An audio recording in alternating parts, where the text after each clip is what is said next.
Hello everyone, welcome to my channel. कैसे हैं आप सब? उम्मीद करती हूँ आप सब हमेशा की तरह बहुत अच्छे होंगे। तो आज मैं घर और किचन से जुड़े हुए कुछ ऐसे छोटे छोटे टिप्स लेकर आई हूँ जो डेली लाइफ में आपको बहुत काम आने वाली है। तो चलिए वीडियो को पूरा देखिएगा, अच्छी लगे तो लाइक एंड शेयर कर दीजिएगा। पहला टिप्स है दाल को लेकर। जब हम दाल परचेज करके लेकर आते हैं, पैकेट वाली हो या फिर खुले में लेकर आते हैं, तो वो दाल अच्छी होती है, लेकिन आप जब इसे स्टोर करते हैं 1-2 महीने के लिए तो इसमें घुन लगने लगते हैं। तो दाल में घुन ना लगे इसके लिए मैं 2 टिप्स आपको बताती हूँ। दोनों ही बहुत ही यूज़फुल है। आप चाहे तो दोनों को ट्राई कर लीजिए, वरना 2 में से कोई एक भी टिप्स को आप ट्राई करके देखिएगा। दाल में कभी भी घुन नहीं लगेगी। आप 6 महीने से साल भर तक इसे इस टिप्स के साथ स्टोर करके रख सकते हैं। तो सबसे पहला टिप्स है, आप ले लें तेज पत्ता। दाल की क्वांटिटी के हिसाब से तेज पत्ता कम ज़्यादा ले सकते हैं और इस तरह से दाल के बीच में रख दीजिए, तो कभी भी इसमें घुन या कीड़े नहीं लगेंगे। दूसरा टिप्स है, सरसों का तेल ले लीजिए। दाल की क्वांटिटी के हिसाब से आप 1 चम्मच या 2 चम्मच सरसों का तेल लेके और अच्छे से उसमें मिक्स कर दीजिए। दाल के हर एक दाने में सरसों का तेल लगना चाहिए। सरसों तेल की स्मेल काफ़ी स्ट्रॉन्ग होती है और इस तरह से अगर आप तेल लगा देते हैं तो इसमें कभी भी कीड़े नहीं लगेंगे। अगर दाल को बहुत ज़्यादा क्वांटिटी में लेकर आए हैं स्टोर करने के लिए, तो आप किसी भी बर्तन में सबसे पहले दाल को रख लें और उसमें 2 से 3 चम्मच सरसों का तेल रख के हाथ से अच्छे से मिला लीजिए। इससे क्या होगा कि दाल के हर एक दाने में सरसों का तेल लग जाएगी। उसके बाद उस दाल को अगर आप साल भर के लिए भी स्टोर करके रखते हैं तो कभी भी एक भी घुन दाल में दिखाई नहीं देगी। बहुत ही बढ़िया टिप्स है। सेम इसी तरीके से आप चना है साबुत या फिर मूंग है, मटर है, उसे भी अगर स्टोर करके रखते हैं 6 महीने के लिए या 3-4 महीने के लिए, तो आप इसी तरह से उसे भी स्टोर करके रख सकते हैं। नेक्स्ट टिप्स है, आपको ले लेना है इस तरह की पन्नी। अगर जिप लॉक वाली है तब भी आप ले सकते हैं, या फिर सिंपल है, प्लेन है, तो भी आप ले लीजिए। ये जो पन्नी है लेगिंग की है, तो ड्रेस खरीदते हैं या फिर लेगिंग खरीदते हैं तो इस तरह की पन्नी मिल जाती है। मैं इसमें बहुत सारे पॉकेट बनाने वाली हूँ। नीचे से तो ये जॉइंट ही है, ऊपर जिप लॉक लगी है, तो इसलिए मैं इसे भी बंद कर देती हूँ जिससे कि ये ऊपर से भी बंद हो जाएगी। अगर आपके पास प्लेन पन्नी है तो भी आप ऊपर से इसे बंद कर सकते हैं। तो हमें ले लेना है एक चाकू और उसे हल्का सा गर्म करना है। बहुत ज़्यादा गर्म नहीं करिएगा, हल्का सा गर्म करके, और इसमें जितने पॉकेट आपको बनाने हैं उतने पॉकेट आप बना सकते हैं। चाकू को हल्का सा गर्म करके और थोड़ा थोड़ा डिस्टेंस रखते हुए इस तरह से लाइन हमें खींचनी है। जैसे ही आप चाकू को गर्म करके लाइन खींचेंगे तो उतने सारे पॉकेट बन जाते हैं।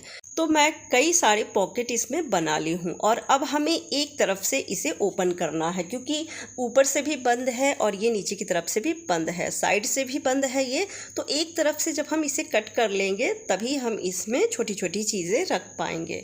तो कैंची की मदद से एक तरफ से मैं इसे थोड़ा सा कट करती हूँ, जिससे कि ये ओपन हो जाएगी और कई सारे ये पॉकेट बन जाएंगे। इसमें आप कोई भी छोटी छोटी चीज़ें रख के और ट्रैवल में ले जा सकते हैं।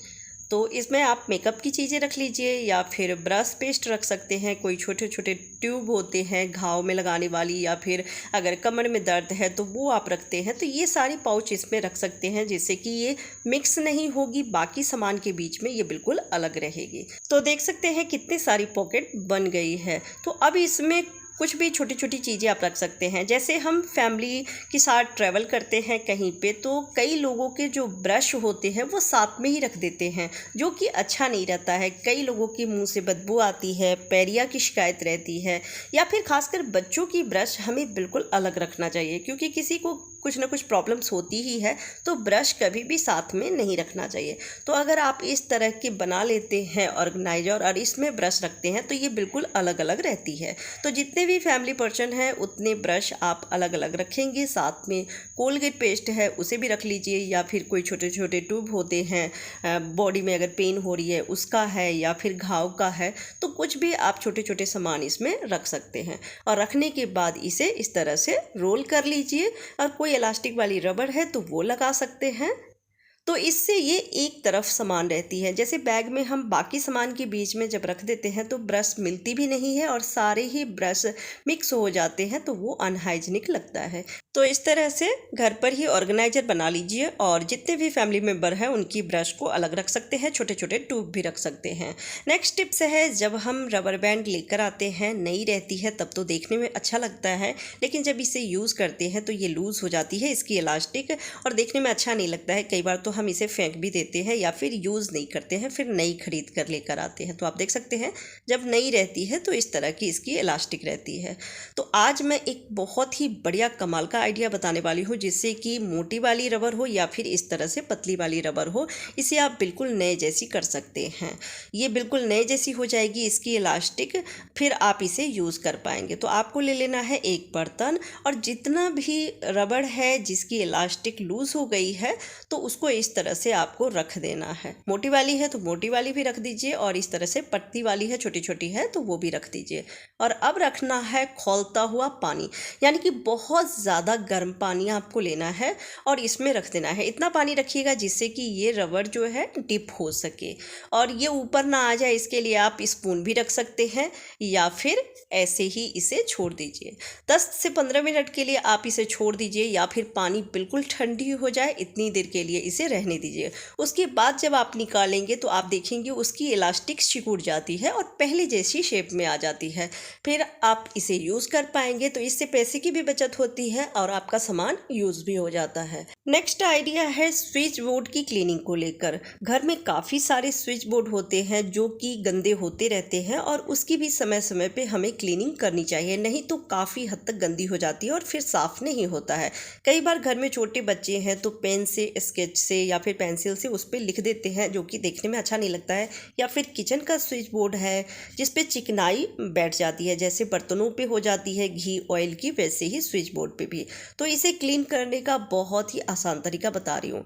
कई बार होता है कि हम पानी से गीले कर लेते हैं कपड़े को और फिर जाते हैं साफ़ करने के लिए, तो इसमें बिजली के शॉक भी लगने का डर रहता है, यानी करंट लगने का भी डर रहता है।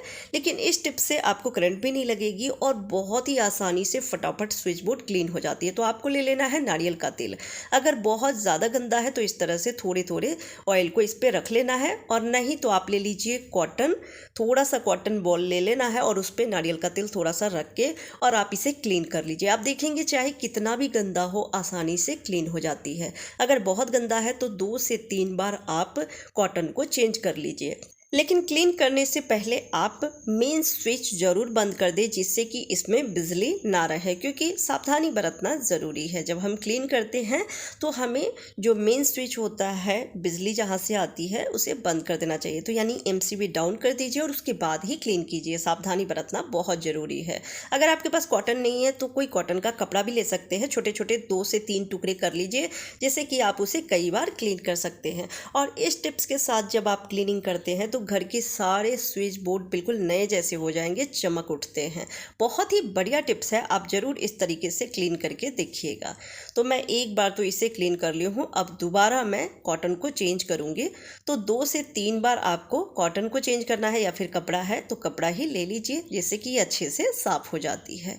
बहुत ही बढ़िया टिप्स है, आसानी से इससे जितनी भी ऑयल की चिकनाई होगी या फिर बच्चों ने लिख दिया है, दाग धब्बे होंगे, सालों पुराना स्विच बोर्ड है वो भी चमक उठती है। तो कैसा लगा आपको ये आइडिया, कमेंट करके ज़रूर बताइएगा। और बाकी के टिप्स एंड ट्रिक्स कैसे लगे कमेंट करके ज़रूर बताइएगा। अच्छी लगी हो तो प्लीज़ वीडियो को लाइक एंड शेयर कर दीजिएगा। Bye bye, take care.